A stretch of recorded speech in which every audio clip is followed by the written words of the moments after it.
ನಮಸ್ತೆ ಎಲ್ಲರಿಗೂ. ಇವತ್ತು ಎಲ್ಲ ವಯೋಮಾನದವರು ಇಷ್ಟಪಡುವಂಥ ಮ್ಯಾಗಿಯನ್ನು ಹೆಲ್ದಿಯಾಗಿ ಹೇಗೆ ಮಾಡೋದು ಅಂತ ನೋಡೋಣ ಬನ್ನಿ. ಇಲ್ಲಿ ಒಂದು ಈರುಳ್ಳಿನ ಹೆಚ್ಚಿಟ್ಕೊಂಡಿದ್ದೀನಿ, ಒಂದು ಟೊಮೆಟೊನ ತೊಗೊಂಡಿದ್ದೀನಿ ಮತ್ತು ಸ್ವಲ್ಪ ಕರಿಬೇವಿನ ಸೊಪ್ಪು ಮತ್ತು ಇದಕ್ಕೆ ನಾನು ಸ್ವಲ್ಪ ಗೋಧಿ ಹಿಟ್ಟನ್ನ ಮೊದಲೇ ನೆನೆಸಿಟ್ಕೊಂಡಿದ್ದೆ.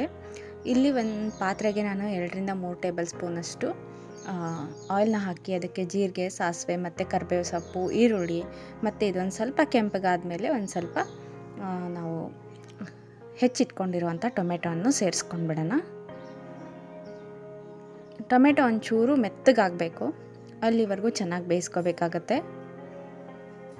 ಇದೆಲ್ಲ ಒಂದು ಸ್ವಲ್ಪ ಚೆನ್ನಾಗಿ ಬೆಂದಾದಮೇಲೆ ಇದಕ್ಕೊಂದು ಸ್ವಲ್ಪ ರುಚಿಗೆ ತಕ್ಕಷ್ಟು ಉಪ್ಪನ್ನು ಸೇರಿಸ್ಕೊಂಡು ನೀರು ಹಾಕ್ಕೊಂಡು ನಾವು ಬೇಯಿಸ್ಕೋಬೇಕು. ಮತ್ತು ಇದಕ್ಕೊಂದು ಸ್ವಲ್ಪ ಅರಿಶಿನ ಪುಡಿಯನ್ನು ಹಾಕಿ ಒಂದು ಕುದಿಯಕ್ಕೆ ಬಿಡಬೇಕು. ಸೊ ಅದು ಕುದೀತಿರುವಾಗ ನಾವು ಈ ಥರ ಚಪಾತಿ ಮಾಡಿ ನಿಮ್ಗೆ ಇಷ್ಟ ಬರುವಂಥ ಶೇಪಲ್ಲಿ ಕಟ್ ಮಾಡಿ ಒಂದು ತಟ್ಟೆಗೆ ಎತ್ತಿಟ್ಕೋಬೇಕು. ಅದು ಒಂದು ಕುದಿ ಬಂದಾದಮೇಲೆ ಅದಕ್ಕೆ ಒಂದು ಮ್ಯಾಗಿ ಮಸಾಲಾನ ಕಟ್ ಮಾಡಿ ಹಾಕೋತಾ ಇದ್ದೀನಿ.